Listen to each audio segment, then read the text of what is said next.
Kaveri hospitals, Khaleelwadi, Nizamabad 24 గంటల అత్యవసర సేవలు, నిపుణులైన డాక్టర్లతో. నిజామాబాద్ జిల్లాలో కాటేపల్లి నాగేష్ రెడ్డి నూతన ప్రమాణ స్వీకారం నేపథ్యంలో మనకు అందుబాటులో ఉన్నారు. అడిగి తెలుసుకునే ప్రయత్నం చేద్దాం. ఇప్పుడు మనకు స్థానిక సంస్థల ఎన్నికల్లో భాగంగా మీరు ఎలా కాంగ్రెస్ పార్టీకి పిలుపు ఇవ్వబోతున్నారు? సామాన్యంగా ఇప్పుడు ప్రభుత్వం కాంగ్రెస్ ప్రభుత్వం ఉంది. గ్రామాలలో అభివృద్ధి చెందాలంటే ఇప్పుడు కాంగ్రెస్ ప్రభుత్వంతోనే సాధ్యం. టీఆర్ఎస్ ప్రభుత్వం అనేది లేదు. ఇక బీజేపీ అది మతతత్వ పార్టీ, దాంతో అభివృద్ధి జరగదు. టీఆర్ఎస్ జరగదు. ఇప్పుడు జరగాల అభివృద్ధి అంటే గ్రామాలు కాంగ్రెస్ పార్టీతో సాధ్యమవుతుంది.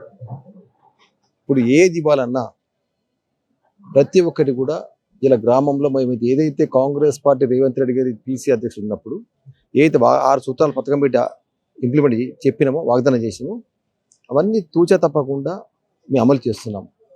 ఇప్పుడు సిలిండర్ అయితేనేమి, 200 యూనిట్ల వాళ్ళకి మహిళలకు యూనిట్ 200 యూనిట్ విద్యుత్ అయితేనేది, సుమారు ఆ విద్యుత్ వల్ల ఒక్కొక్క ఇంటికి 6 నుంచి 800 రూపాయలు లాభం వస్తున్నది.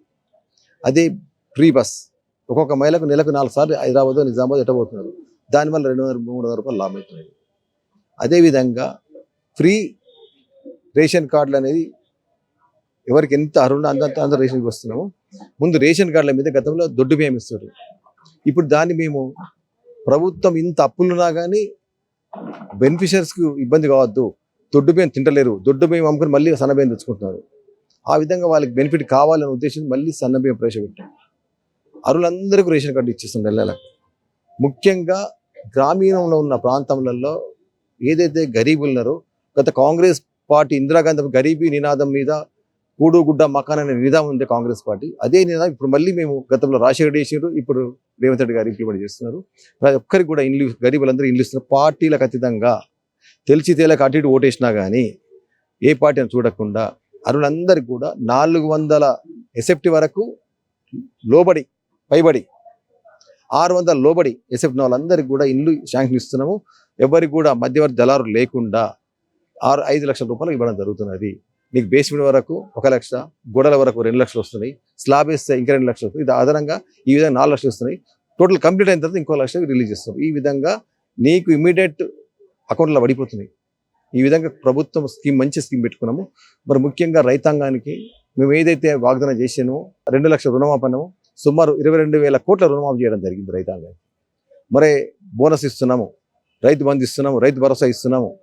మరి ఇన్ని మంచి స్కీమ్స్ ఉన్నప్పుడు కాంగ్రెస్ పార్టీకి 90% గ్రామ స్థాయిలో ఓట్లు వేస్తారు.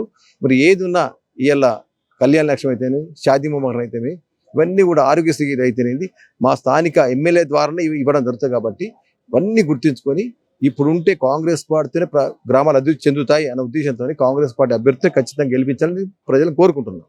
అయితే నిన్న జీవన్ రెడ్డి ప్రెస్ మీట్ లో కాంగ్రెస్ ప్రభుత్వము పైన సంచలనమైన ఆరోపణలు చేశారు. దానిపై మీరు ఎలా జిల్లా అధ్యక్షుడు ఏం? నేను జీవన్ రెడ్డి గారు స్టేట్మెంట్కి చూడలేదు, వినలేదు. జీవన్ రెడ్డి గారి గురించి గత ఎన్నికల్లో ఆయన 10 ఏళ్ల పరిపాలన చూసి విసిగిపోయి ఆయన 3వ ర్యాంక్ తెచ్చారు.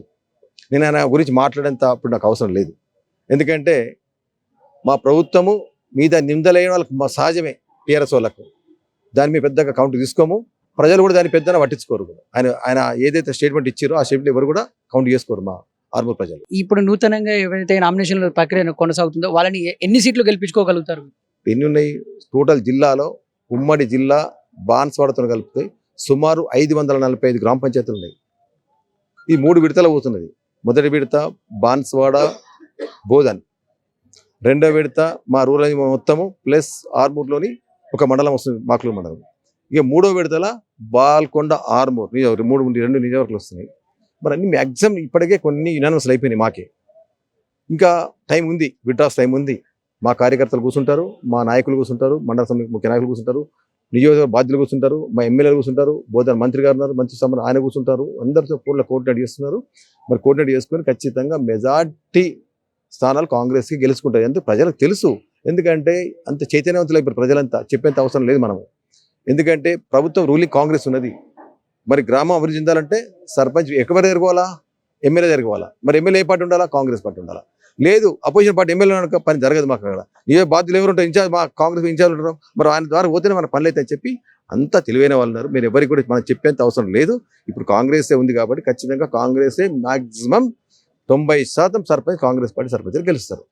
ఇది ఓవరాల్ గా నిజామాబాద్ జిల్లాలో కాంగ్రెస్ విజయకేతనం ఎగరేస్తుందని చెప్పడం జరుగుతుంది.